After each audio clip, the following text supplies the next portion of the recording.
Good afternoon to our viewers and participants, and welcome to this online discussion, Europe's Economy in Troubled Times. Thank you for joining us. My name is Katie O'Connor. I am representing the Konrad-Adenauer Foundation, UK and Ireland office. The Konrad-Adenauer Foundation, a political foundation committed to European values, is very happy to have partnered with European Movement Ireland for a number of years now, bringing together expert speakers from Ireland, Germany, and other countries for discussions focused on the challenges, opportunities, and relationships that impact Europe and internationally. This is the final event in a three-part series, together with European Movement Ireland this year, all of which focused on the theme of supporting democracy. I am pleased to welcome and look forward to hearing from our distinguished speakers: Ireland's Minister for Finance and President of the Eurogroup, Paschal Donohoe, and Dr. Holger Schmieding, Chief Economist at Berenberg Bank. Noel O'Connell, CEO of European Movement Ireland, will chair this afternoon's discussion. Noel, thanks to you and to your colleagues for your continued good work. There's plenty to discuss, so I'll hand it over to you. Thank you very much, Katie, and good afternoon, everyone. A very warm welcome to you all. It's fantastic to see such a not only a distinguished panel, but a really distinguished number of attendees from right across Ireland, Germany, and throughout Europe. So we're delighted to have you all with us today for the third event that ourselves and European Movement Ireland is hosting with the Konrad-Adenauer-Stiftung throughout this year. And as Katie already mentioned, our event this afternoon is going to look at the economic outlook for the EU and the Eurozone. And obviously we'll be focusing a little bit as well on Ireland and Germany. We will be looking at the impacts of inflationary challenges, energy security, and perhaps outline the EU and member state responses across the future of the EU economy, including future fiscal rules and various economic governance issues. And to help us examine indeed these very pressing and timely matters this afternoon, I am honoured to welcome our two speakers for today's webinar: Paschal Donohoe TD, President of the Eurogroup and Ireland's Minister for Finance, joining us here in Dublin, and Dr. Holger Schmieding, who is the Chief Economist at Berenberg Bank. A very warm welcome to you both, gentlemen, this afternoon. In terms of my role as moderator, I am really looking forward to both Minister Donohoe's and Dr. Schmieding's opening interventions, their opening remarks, and then we'll move on to a panel discussion and audience Q&A. So we'll have everyone well on their way by the hour mark. And for those of you tuning in and following us online, please email your questions into events@europeanmovement.ie or through the question form that we have on the European Movement Ireland Live Event Centre on our website, europeanmovement.ie. And those of you active on social media, the Twitter hashtags for today's events are EMICAS, that you should see on the screen. And when tweeting, please use the handles @EMIreland and @CAS_UK Ireland. So without further ado, let me warmly welcome our first speaker for today's webinar, Paschal Donohoe. Minister Donohoe is President of the Eurogroup and he is Ireland's Minister for Finance. And we have some small appreciation, Minister, how busy you are at present, but we are really grateful to you taking the time out of your schedule to join us today. And you're very welcome. I know you have a lot going on wearing your Eurogroup hat, so we're very much looking forward to your opening remarks. Minister, the floor is yours. Thank you. Good afternoon, and thank you to the European Movement Ireland and to the Konrad-Adenauer-Stiftung for the invitation to speak today. And thank you to Katie and to Noel for the invitation and for the introduction. For the last 2.5 years, I have been very honoured to hold the office of President of the Eurogroup. I hope to continue in this role for a further term from January, and it will be from the perspective of this role that I want to address today's topic of the European economy in these challenging times. I want to share some reflections with you and also look ahead to where I see things going. It's obvious that the last 2 years have been so eventful for Europe, with all of us facing 2 unprecedented shocks, not including Brexit. First, the global pandemic, and second, Russia's awful war on the people of Ukraine. This period was likened by Adam Tooze in a recent Financial Times article to a polycrisis marked by a staggering pace of change.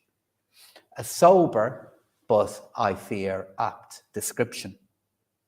While the 2 events are distinct, I will first highlight some of the major decisions that were taken and point to how well the euro area economy has fared in troubling times.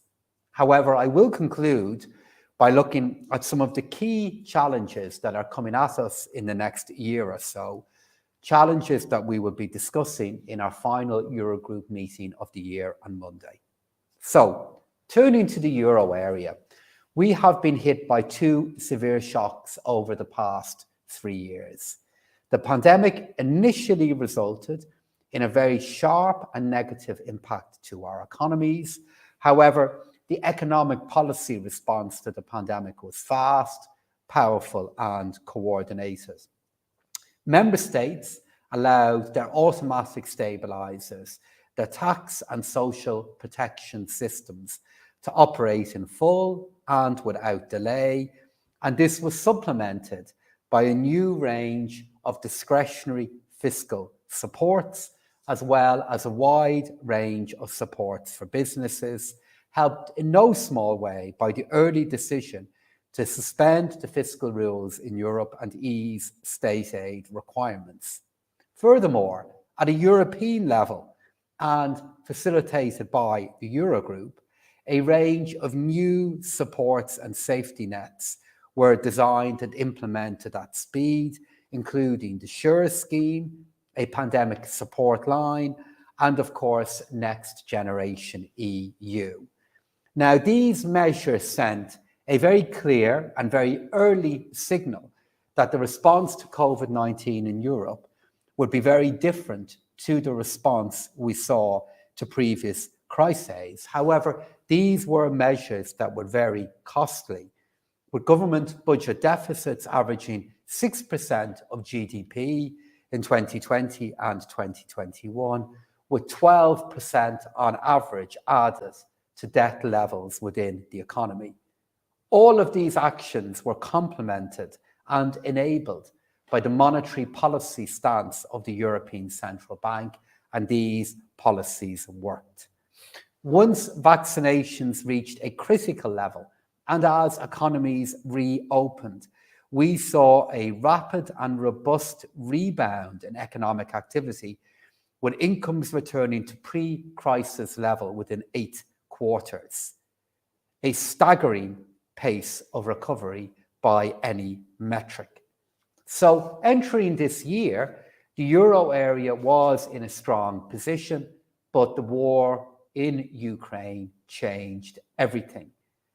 Adding to pre-existing global energy price pressures and supply chain problems. So with the war on our borders, growth prospects have now deteriorated with a pattern of downward revisions to growth and upward revisions to inflation. In essence, that which we want to see going up, growth, is going down, and that which we want to see going down, inflation, is going up. For context, prior to the war, we expected the euro area to grow by 2.7% next year, with inflation at 1.7%. The respective figures for now are now 0.3% and 6.1%. This highlights how volatile, how uncertain the current economic environment is. But despite the difficulty and negativity of these economic forecasts, it is important to stress that the euro area continues to perform well, most notably by a record low level of unemployment across the 19, soon to be 20 member states of the euro area. Furthermore, growth outturns in the first 3 quarters of the year have surprised on the upside, with growth still forecasted at 3.2% for the year. However, we have to acknowledge that prospects have weakened, that inflation remains stubbornly high, and that's why the next 2 quarters throughout the winter will be challenging. On one hand, we need to act to protect the most vulnerable from high inflation and its damaging effects on purchasing power, savings, and living standards. And at the same time, we also need to avoid introducing policies that risk unduly adding to demand pressures, thereby making the job of getting inflation down even harder. So this will call for measures that are increasingly targeted and increasingly temporary in 2023, measures that should refrain from distorting price signals and undermining the integrity of the single market.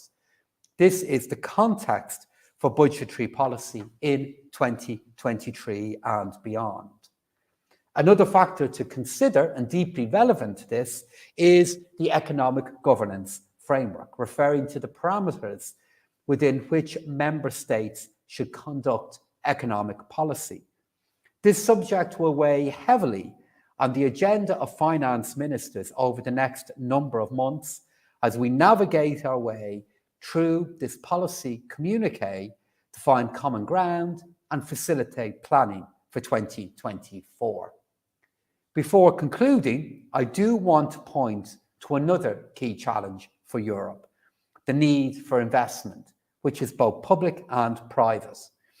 Europe faces significant investment needs over the next decade, partly due to a lack of investment in previous years, but also given the necessity of embracing climate change and the digital transition while countering dependence on Russian energy. The current environment, the terms of trade shock, is very difficult for our firms, and on a global level, we are also facing more competition, with many US firms poised to benefit from the Inflation Reduction Act. So this is why European solidarity is so important, and it is why Next Generation EU and Repower EU are such a vital part in delivering investments, delivering structural reform, and reducing our dependency on Russian fossil fuels.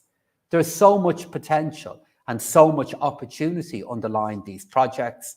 It is now a case of delivering. So I'll conclude here with 2 key takeaways. First, the euro area's budgetary policy in the past 2.5 years worked extraordinarily well. Policy was strong, it was coordinated, and in so doing, it protected millions of livelihoods and played a role in enabling our public health response. Our economies have been remarkably resilient, And we are so much better placed today than we were in the early years of the euro. But second, the outlook in the short term is challenging. The policy choices are complex. Growth is slowing, inflation remains unacceptably high. But I do believe we can tackle these issues from a position of strength.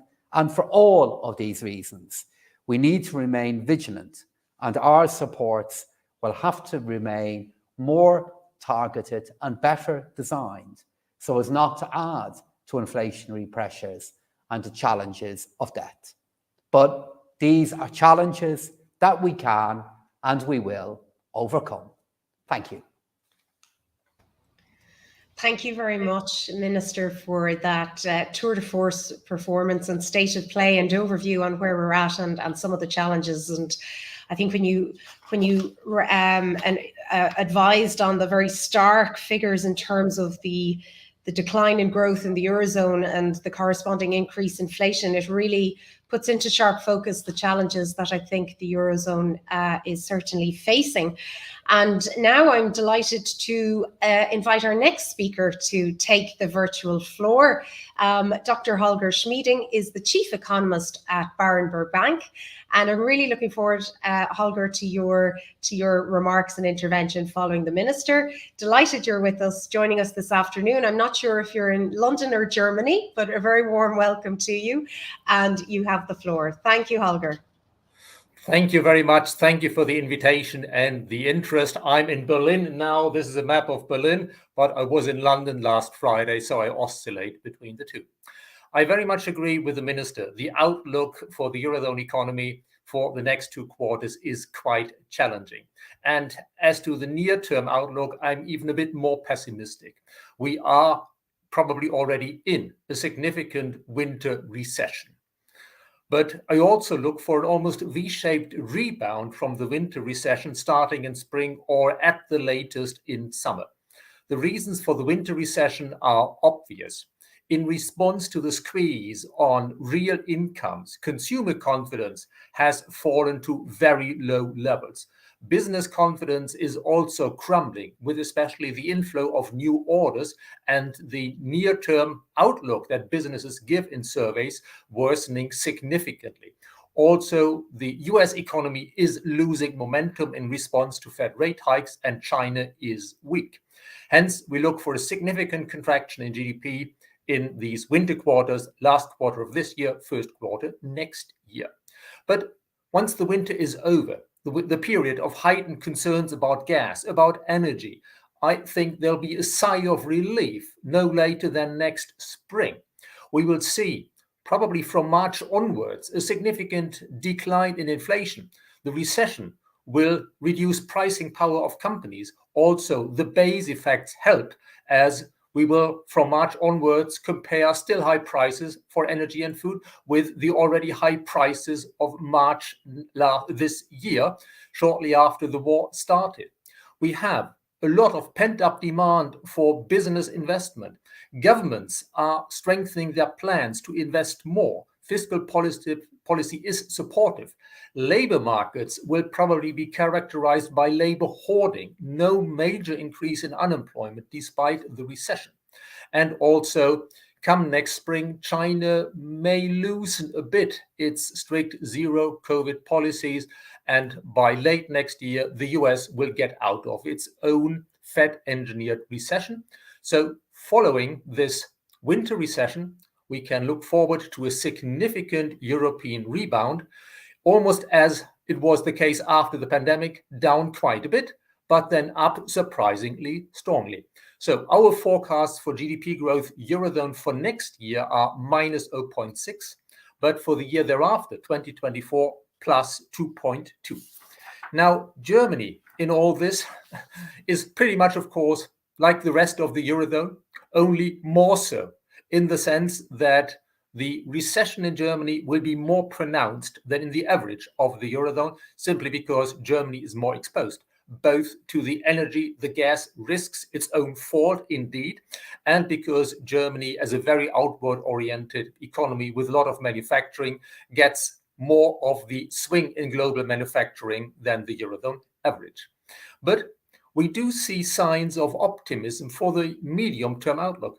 For instance, as to using gas, German industry in the last 4 months used 20% less gas than usual for that time of the year, with economic production, industrial output, holding up, despite a roughly 20% fall in production in German chemicals. Chemicals is very energy intensive. A bit of a rebound in the car industry made up for that. So what we are seeing is that industry can adjust with structural changes to the major change in relative prices, to the rise in energy risks and energy prices. I do expect that over the next few years, 2 to 3% of German industry will decamp to the US and possibly Arabia, the most energy intensive ones, especially those where you simply need a lot of gas, which, thanks to no fracking in Germany, gas will remain significantly more expensive in Germany than in the US and Arabia. But is that deindustrialization? Not really. It's an accelerated structural change. I would say never underestimate the ingenuity of European engineers and the resilience of Germany's Mittelstand, the many small, medium-sized companies where the owners are behind finding the new market niche, behind adjusting as much as possible. Also, the exchange rate, according to which the US dollar is heavily overvalued, will probably help. The euro will rebound over time, but the dollar stays overvalued for a while. And that means there is, with loss of some energy-intensive sectors of industry, there is probably a gain in other sectors. Also, in the end, after this wrenching structural change, core Europe and much of the Eurozone will, of course, be less focused on energy-intensive production than before, but will probably be able to sell to the world energy solutions. Now on governance in the Eurozone. Crises can be handmaidens of change. For instance, Germany has now woken up to the hard facts of geopolitics. Weapons for Ukraine, more money for defense. The 2% target will eventually be met, and whether it's met this year or next year is basically a question as to whether the money can be spent usefully rather than whether the money is there. Germany is approaching a lot of issues more strategically, including its approach to China, which is driven more by, well, what's in there in the long run, what are strategic considerations, rather than just what's the commercial advantage short term. Also, Germany has started to take the concerns of its eastern neighbors, such as Poland, more serious, having, well, not paid enough attention to these concerns in previous years. I do think that, all in all, the challenges and the policy responses, including, as the minister said, the successful policy response to the pandemic, has strengthened the cohesion of the EU and the Eurozone, despite some French-German strains recently. Of course, having a common external threat, Putin, is a somewhat unifying force. And you could also say that the dismal economic, political, and financial failure of Brexit and the example of briefly misguided fiscal policies under Liz Truss in the UK have probably meant that, well, more people on the continent, even more people on the continent, realize that going against the EU or leaving the EU or the Euro certainly is not anything one should try to contemplate. And also at the margin, the recent UK fiscal adventure may help to persuade the Italians to stay the fiscal course charted by Draghi. All in all, I see an encouraging tendency in the Eurozone and the EU towards somewhat more solidarity, but solidarity against some conditionality. The Euro crisis bailouts were a harsh example of that money, but the Troika was sent in. The ECB's whatever it takes OMT program was, you could say, a slightly better example. It worked. It was tied, or would have been tied, to a program by the European Stability Mechanism. Now the ECB's new transmission protection instrument is kind of a small-scale version of that. The ECB will support member countries that get under market attack for no good reasons, But of course, the ECB will check whether conditions, for instance, on the fiscal side, are met by the country. And very much the Next Generation EU program is a program I like very much. And thank you, Minister, for your role in shaping it. It's the carrot of a lot of money for countries, but against some useful conditionality, which is helping now the EU to, well, keep members sort of on track. The outlook is, well, I do not expect any treaty changes, but I'm looking for some useful tweaks in the governance of the EU and the Eurozone going forward. For instance, less harsh requirements to reduce debt ratios for over-indebted countries, but with somewhat stronger surveillance. More tailor-made approaches to fiscal issues for the countries, but with the discretion probably being, well, Minister, I guess, by the Eurogroup and EU finance ministers rather than the discretion residing with the European Commission.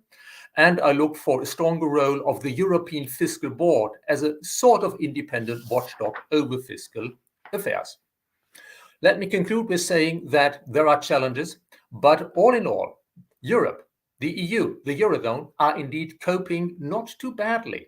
We could say that the democracies relative to Russia, China, do look better. The autocrats have been deflated by the policy mistakes, the very big one of Putin, but also those of the Red Emperor Xi Jinping in China. And among the major democracies, if I look at economic data, if I look at the politics, the EU and the Eurozone rate significantly better than the UK. So I'm modestly positive, challenging times, but we are by and large on the right track, and I do hope for some further tweaks to our fiscal rules, the governance in the right direction. And Minister, I very much hope so that you will be able to do your little bit to make sure that we continue to support Ukraine as much as possible. And if there is eventually some kind of joint financing or joint guarantees for financing the recovery of Ukraine, I'd be very positive about that. Thank you. Thank you very much, Holger, for that excellent global perspective on some of the challenges and the modestly positive ending. I think that's kind of welcome when we're looking at the challenges that we face. Following our two excellent interventions, I'd like to just remind our audience, please do feel free to get in touch with us by sending in any questions to events@europeanmovement.ie or using the hashtag EMICAS.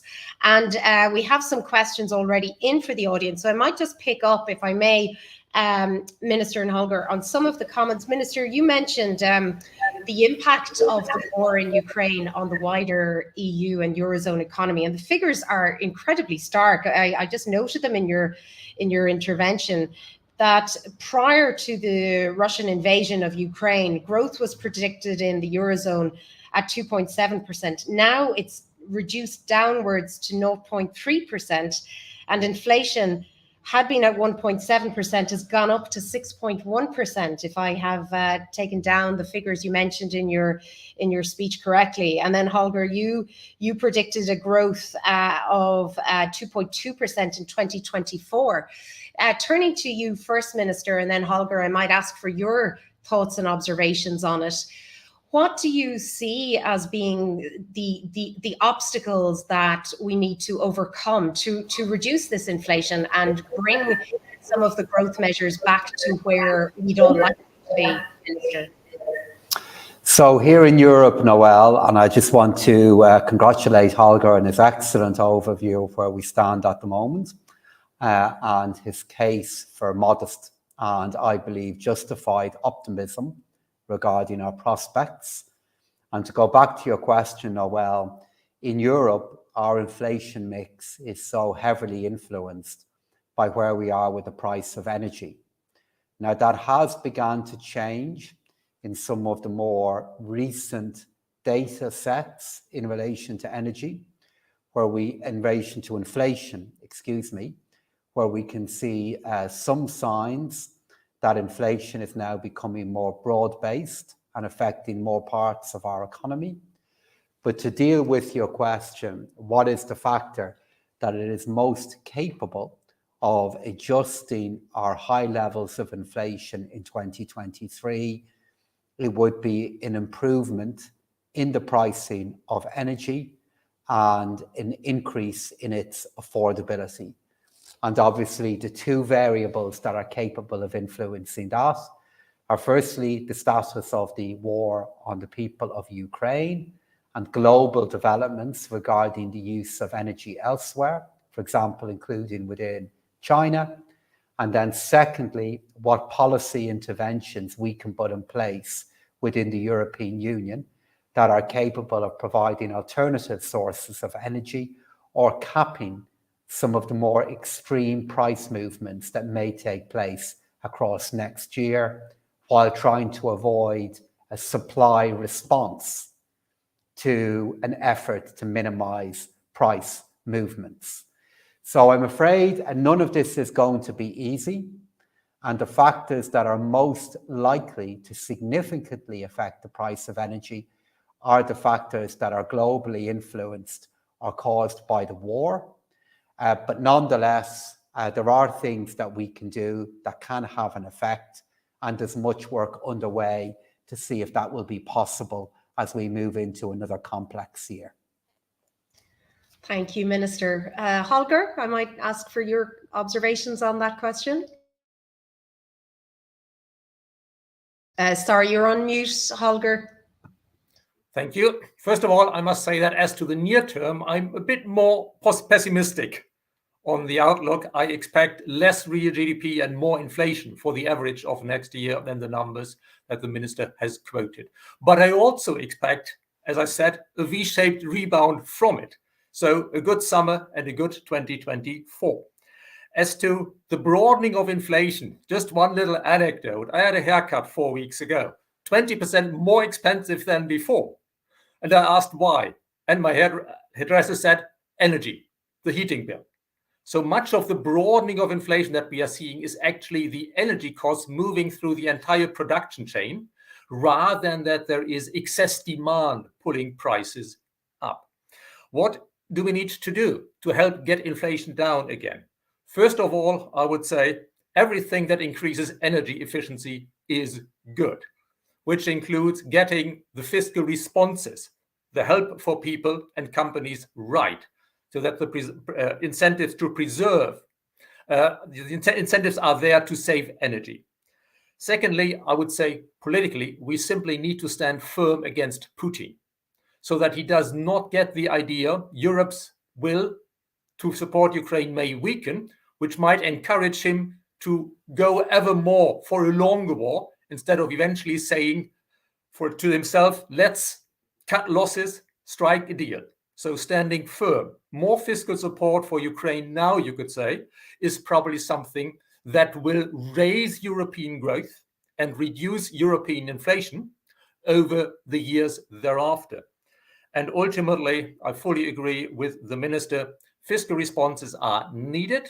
Yes, the more targeted they are on the needy, the more they will help us to achieve the disinflation we want and the support for those who need the support. And ultimately, this is not for anybody here on the panel. I very much hope that the European Central Bank will not overreact to inflation, which, unlike in the US, in the Eurozone, is not driven by excess domestic demand, but simply, as the minister has said, by the external shock. It's a Putin-flation, not a homegrown inflation. Great, thank you, Holger. And I might just pick up on the point, Holger, that you've mentioned in relation to Ukraine. And Minister, turning to you wearing your Eurogroup presidency hat, Holger mentioned some of the importance about the fiscal support for Ukraine. Obviously, without having the ability to see into the future, can you give us some indication of what initiatives and measures that the Eurogroup is discussing and looking at doing from a fiscal sense of supporting Ukraine? And when do you believe we may see the tide turning in that regard, perhaps? So there is a very high level of commitment to meeting the budgetary needs of the people of Ukraine and enabling the state of Ukraine to continue to function while they are suffering such a violent attack. There are two different phases to this support. The first one will be how we can meet the short-term liquidity needs of the state of Ukraine across 2023. And the second phase of it will be how, at the right point, we can all support the reconstruction of Ukraine, which will be overwhelmingly in the moral, political, and economic self-interest of Europe, that we are the people leading in this effort and paying for it. In regard to the priority that is in front of us, I would expect that by the second week of December, we will see within ECOFIN an agreement regarding releasing funding to the state of Ukraine to meet their short-term funding needs. I'm optimistic that we will be able to do it.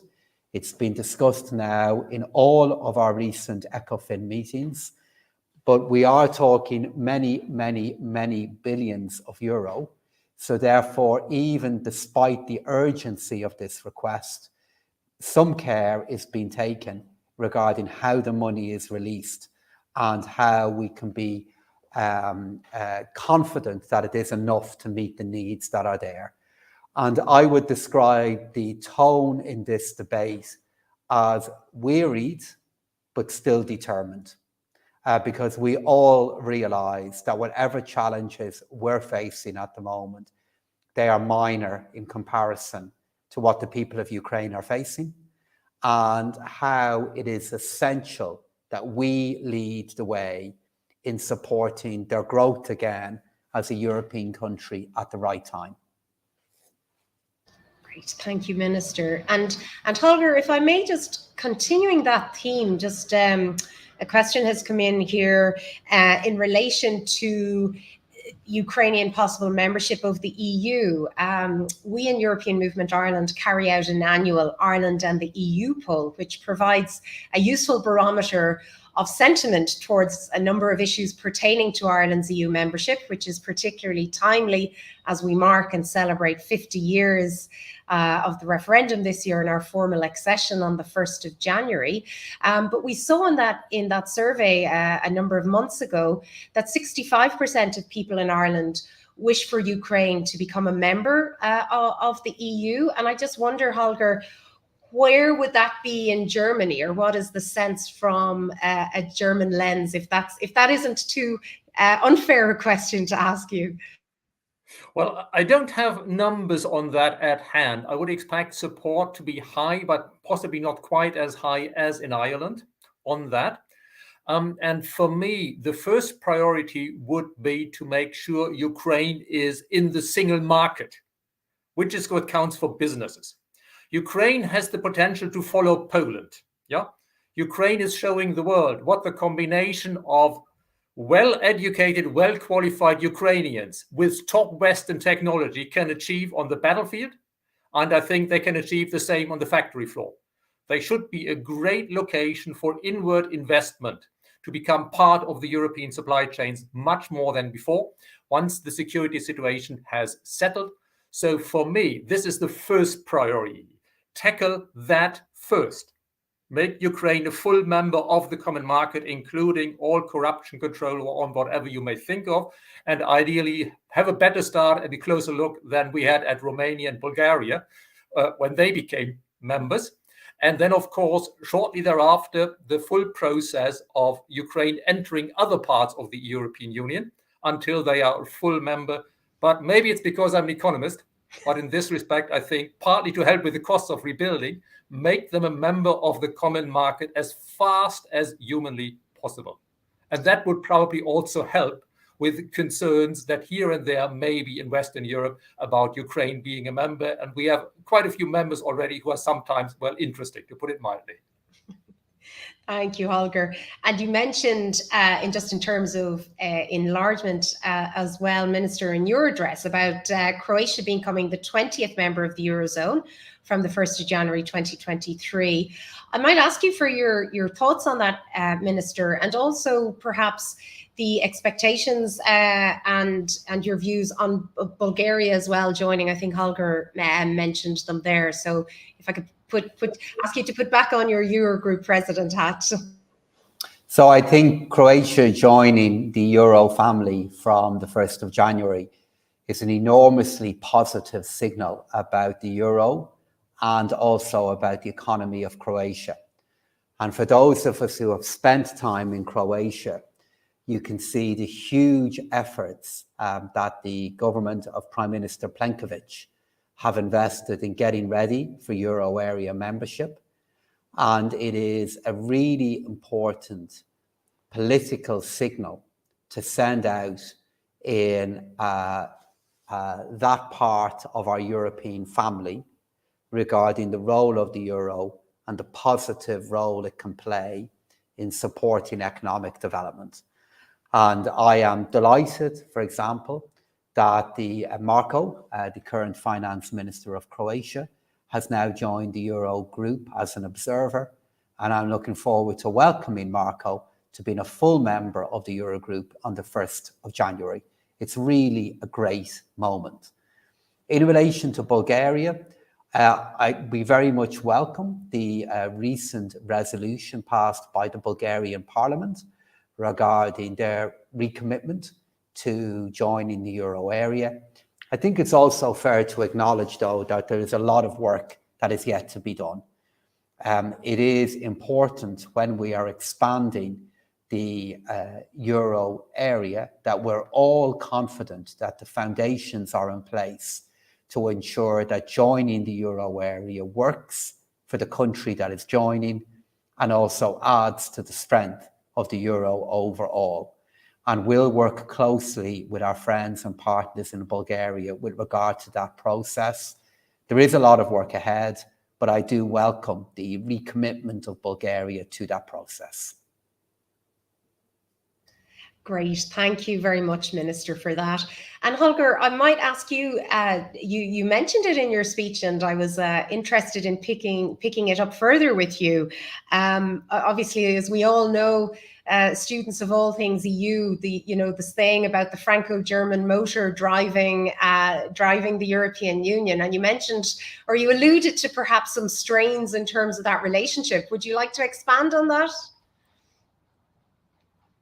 You're on mute again, sorry. Maybe is that deliberate? Thank you again. As to how the substance will be resolved, difficult to see. There's probably going to be the usual compromise. There will be some joint military projects.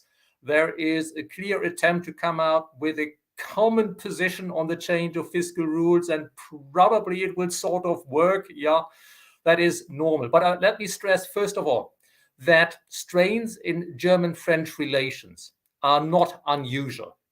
They have repeatedly happened after changes in government. I was told at the time that the first meeting, for instance, between Angela Merkel and her French counterpart, Mr. Merkozy, did not go very well for a number of reasons that are sort of more atmospheric. They are very different characters. Yeah, the restless Sarkozy and the calm Merkel. Yeah, but after a while, they became Merkozy, and I expect the same to happen.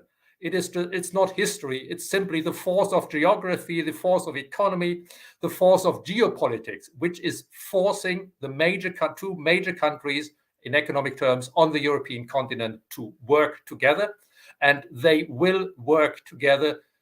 It may take a little while, there will be a few headlines, there'll always be a somewhat different view of things, be it fiscal, be it how far we should go with industrial policy, but they almost always come up with a sort of joint position in the end. I'm confident that will happen again, and the current German-French strains a year from now or 2 years from now will be giving to new words where we celebrate the harmonious accord between Macron and Scholz. Thank you, Holger. And Minister, from your perspective, actually, because you obviously would be engaging with the finance ministers of all the countries in the Eurozone around the table, how do you find that? Do you find if there's a change in personality, how does that all play out from being charged with the little bell that we see you on the television? So I entirely agree with what Holger has just said there. I've had the great privilege now of being a member of the Eurogroup for over 5 years. And I can remember other points in the relationship between France and Germany where questions were asked regarding what is the future of the relationship and how can they come together. And I'm absolutely certain that they will reach compromises and common areas of agreement on many of the different areas that they're discussing. And if I could offer another, perhaps simple political point, if you look at the challenges that each of the governments are facing at the moment, President Macron, as he is seeking to deliver a second term as President of the French Republic, in what can be at times a challenging domestic political environment. Chancellor Scholz, grappling with the effects of the war on the German economy, and he is also making a three-party government within Germany work. The very fact that each of those leaders and their key ministers are spending so much time in trying to establish what a common ground could be in the future just shows why this relationship will always find a way of working. In other parts of the world, if you had such big and significant countries facing such domestic challenges, the likely reaction is for those countries to step back into themselves and to focus only on their domestic agendas. The fact that that is not happening, the fact that the Chancellor, the President, Christian Lindner, Bruno Le Maire, continue to spend their precious time and the time of their staff trying to find a way of strengthening the close partnership between France and Germany, despite the challenges both governments face, show why they will get through the current shared challenges that they face at the moment. And I have every confidence that they will find a way of doing that. Great, thank you, Minister. Just in terms of the European Commission's proposals to reform the EU's economic governance framework that were recently published, I'd be interested on getting both of your thoughts and observations on that. And Minister, I might go to you first, and then Holger on that point, if I may. Sorry, Minister, you're on mute. Oh. Holger, throughout his excellent presentation, has made the point to us that we should be aware of the difference between what can happen in the short term and what can happen in the medium term. And I would use those timeframes for answering your question regarding the future of economic governance within the euro area by saying that within the short term, what is actually more important to me is the budget policy rather than just the budget rules. In the short term, what we within the euro area in particular have to do is deepen our coordination so that national fiscal policy is not adding to inflationary difficulties and national decisions are not making conditions more difficult for other national governments. And that is a question that is inside the framework of economic governance and the economic rules, but a challenge that we need to rise to as we are debating the future of fiscal rules. And then in that medium term, which in the world that we're in at the moment, Noel, is now months rather than years, we now will have to work on the communique from the Commission. And that's going to begin in ECOFIN next Tuesday, where all governments will offer views in relation to it. I believe agreement is possible. The main reason I believe agreement is possible is because the indebtedness of so many countries has gone up so quickly for reasons that are beyond the control of many of the governments, i.e. a pandemic and a war, that I believe there is an appreciation that we need to have borrowing reduction journeys that are credible and safe. And as we begin to grapple with that insight and that challenge, I believe that over time, we can fit into the jigsaw of the economic governance, lots of the different pieces to come up with a good approach to economic governance for the European Union. Great, thank you. Holger. Yeah, first of all, let me say something in defense of the European fiscal rules, which are often maligned in the international debate. If I look at the US fiscal performance, the rise in the US debt to GDP ratio relative to that of the EU, wow, over there it's been over the last good 20 years 3 times as much, the rise in the debt to GDP ratio, than in the EU. And if I compare it to the UK, where basically every chancellor makes his own fiscal rules, which are more a statement of intent, rarely honored, than actual rules that guide behavior, then the European fiscal rules have stood the test of time. They are sometimes honored in the breach, but they are not completely disregarded. I suppose the minister could tell us many stories about the need to justify your fiscal outcome against your peers is a bit of an interesting disciplining point. As to the future of the fiscal rules, we definitely now starting at a much, much higher level of debt to GDP than before, even if our trend is less alarming than in the US and the UK, should have the flexibility. This is being discussed. And I'm confident ultimately some tweaking will come out of that. I do expect, as I said before, a bit more movement in this direction. Yes, more solidarity, but of course against some conditionality. And that, as a German, I would say, will probably entail that the finance ministers over major fiscal issues will have a stronger say in judging the performance of countries than the EU Commission. After all, it's the German finance minister who is responsible to the German parliament, which has a say. But I do see that there is likely, after a bit of huffing and puffing as usual, some late night session minister, which will eventually, not sure about the timing, come up with something. Great, thank you, Holger. And we have a question in from our good friend, the German ambassador, Cord Meyer-Klott, and he is, so we're permitting it, Cord, a slightly more bilateral question to Minister Donohoe. And Minister, the ambassador's question is that given that developing offshore wind energy, green hydrogen, seems to be such a win-win opportunity for Ireland in terms of a future new major pillar for Irish exports, a stabiliser to volatilities in other areas of the economy, plus strengthening the Eurozone's impact on this promising future market, why does Ireland still seem to be a bit hesitant to go full blast in this direction now?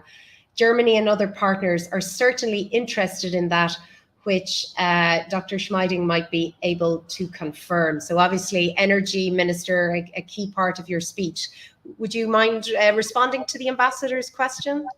We are busy, Noel, trying to overcome that hesitancy. And I want to thank the ambassador for the excellent work that he does representing Germany within Ireland, and the really good work he does making the case for important European issues within Ireland, like the point he's just made about energy.